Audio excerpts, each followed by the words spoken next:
Here with me is Dreamcast Guy, Spawnwave Media, and Stealth to discuss our thoughts on the Nintendo Switch. Specifically, what advice would we give to help guarantee the Nintendo Switch becomes a success? Basically, let's just say Miyamoto knocks on your door and is like, dude, you gotta help me out on this. What would you say? Because it's no surprise Nintendo is struggling in the home console front. The Wii was one of the most successful consoles of all time, but the Wii U barely sold 10% of what the Wii did. Now we have the Switch, which is a hybrid of the two markets. But because of the Wii U, it's struggling to get third-party support. Even the Wii U had a lot of third-party ports, and even a few third-party exclusives like Zombie U and Rayman Legends, both of which ended up being launched on the PC, PlayStation, and Xbox. This time with the Switch, Ubisoft, who has been one of Nintendo's biggest supporters during the Wii U when EA and a few other companies wouldn't even get near it. On the Switch, Ubisoft wouldn't commit. The same company that brought two console exclusives and several ports to the Wii U didn't want to make the same mistake with the Switch. I don't know if this is true or not, and we don't even know if the rumored Mario Rabbids crossover game is real. But I've read and heard from different people that Nintendo had to go to EA, Ubisoft, and all of these other third-party companies and convince them to support the Switch. They had most companies commit to a 2-game deal where they would test the waters of the Switch with 2 games.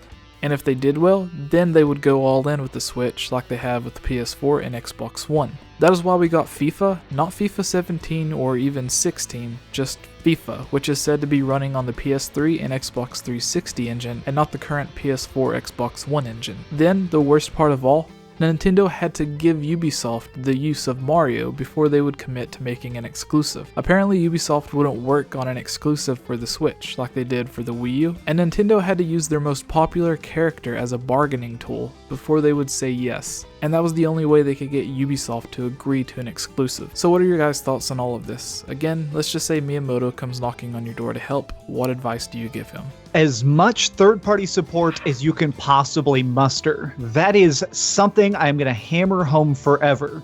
Companies like Microsoft and Sony will do stuff like go to game jams and find projects that have a lot of potential but not enough funding and personally finish it themselves. Like bring in their production leads and make sure it gets done and then put it on their system. That's where stuff like Rocket League came along. Portal came from that. Portal was like a little indie game and Valve saw it and they bought it and turned it into this giant thing. I think Nintendo needs to be more hands-on and a lot more gung-ho of finding anyone with any bit of talent to put out games as fast as possible for the Switch. The bigger the library, the more people are going to buy it. If you end up just having like 20 games in your first year, even 20 games, I feel like could be a catastrophic mess. You have to just have store shelves full. You have to make it where when someone walks into GameStop, they see a stack to the ceiling and they're like, well, shit, I don't have enough money. I need to come back and buy more Switch games. I would say be more willing to bundle games earlier. For Wii U, I think it was around year 4, they had that Killer Smash Splatoon bundle for like $250. And over the first holiday, they shouldn't be so afraid to be maybe willing to bundle Mario or Zelda, or maybe Zelda and Mario Kart. Like even just a $300. I mean, because at that point it wouldn't really matter to them. A $300 Mario Kart Zelda bundle would be crazy. Yeah, and they already would have made most of their money by then. Most people make like 85% of their total money in the first 30 days. So at that point, bundles are just more money. And when you do that, I mean, you're still gonna have Mario like that month, or the next month. So it's not really that important to have Mario Kart and Zelda by themselves anymore. You Spawnwave, what's some advice you would like if Miyamoto just knocked on your door and was like, hey, help me out with this? If that was the case, I would tell him to get this online service in check, make it, bring it into the bring it into the modern times, voice chat, everything done on your Switch. I don't want to use my cell phone to voice chat. Make it super easy, make it intuitive. You can charge money if you need to, get us dedicated service for Smash Bros. And Mario Kart, and just make it a fun online service that we don't have to jump through hoops to play with. That's about it.